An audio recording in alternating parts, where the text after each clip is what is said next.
The vast training complex buzzed with tense anticipation as alien cadets gathered around the massive combat arena. Among the crowd stood three close friends who had traveled light years to earn their place in the elite Galactic Defense Academy. Zara, tall and powerfully built, came from the ocean-covered world of the Sarah, her blue skin and crystal-like eyes constantly scanning for threats. At her side was Lixa, her silver-scaled body reflecting the sharp lights of the facility. She hailed from a brutal desert planet scorched by twin suns. Completing their trio was Nessa, a four-armed warrior with green skin and unmatched combat discipline. All three had heard the whispers. A human had joined the academy last cycle.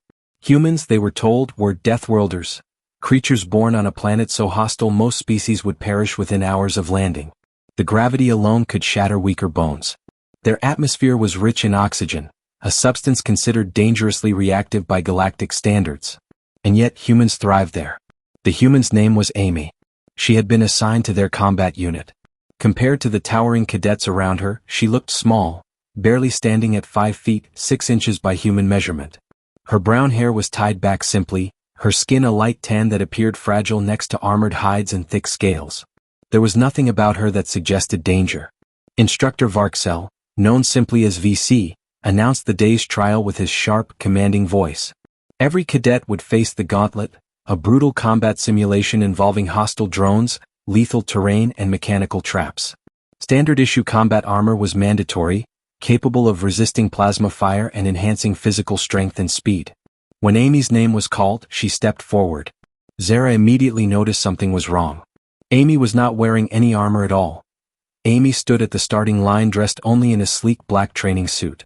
No shielding. No enhancements. No protection. Lixa leaned toward Zara and whispered nervously that the human must not understand the drill. Nessa crossed all four arms in agreement, convinced someone should alert the instructor.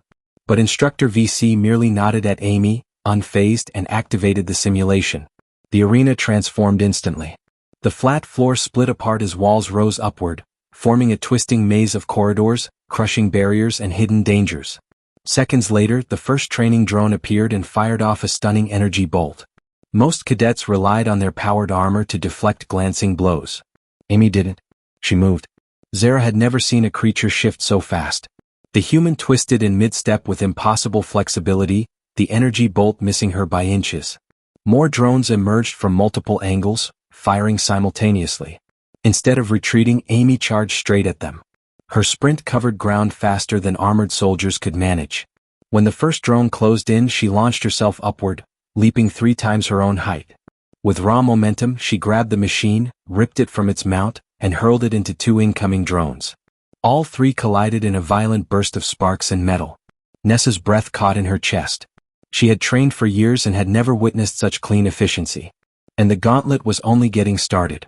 The simulation escalated without mercy. Walls began sliding inward to crush anything caught between them. Spike traps erupted from the floor. Plasma turrets unfolded from concealed housings and opened fire. Amy flowed through the chaos as if she belonged there. When one wall closed too fast for escape, she drove her fist straight through it. The reinforced plating, designed to withstand heavy combat armor, shattered under bare human flesh. Lixa seized Zara's arm, trembling. Look at her hands. Zara saw the blood. Amy's knuckles were split open, skin torn, bone striking metal. Yet she didn't slow down. She didn't hesitate. She ran as if the pain didn't exist.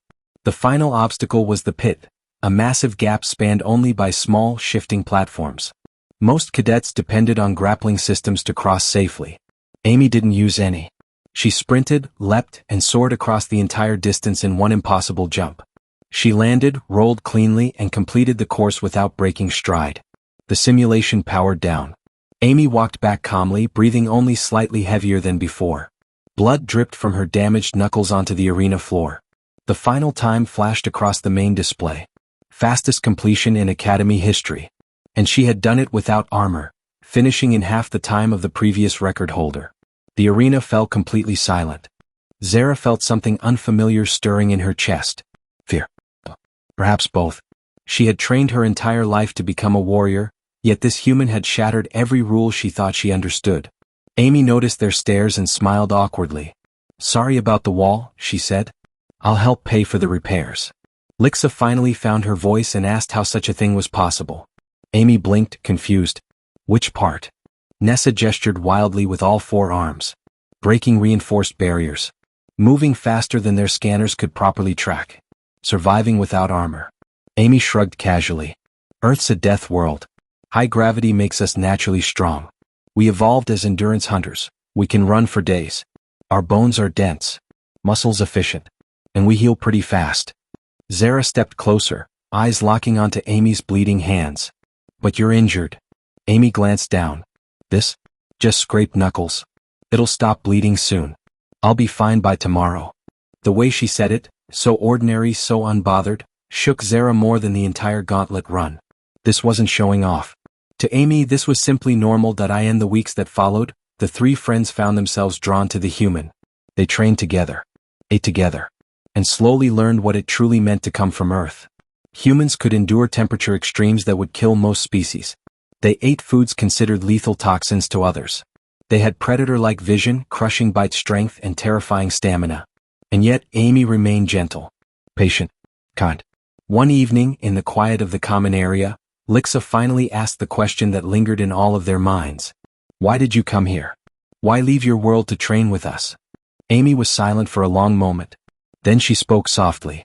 Humans spent too long fighting each other. Now we know we're not alone. I want to make sure we never turn that violence outward. I want to protect everyone, not just my own species. Warmth filled Nessa's chest. The fear she once felt toward the human had vanished. She now understood that what made humans dangerous was the same force that made them fiercely protective. Zara realized then that true power was more than strength. It was the decision to use that strength for others. The Deathworlder had proven that armor didn't make a warrior. Courage wasn't the absence of pain. And humanity wasn't limited to humans alone. It was a choice. And standing there with friends from across the galaxy, Zara knew this was only the beginning of something far greater.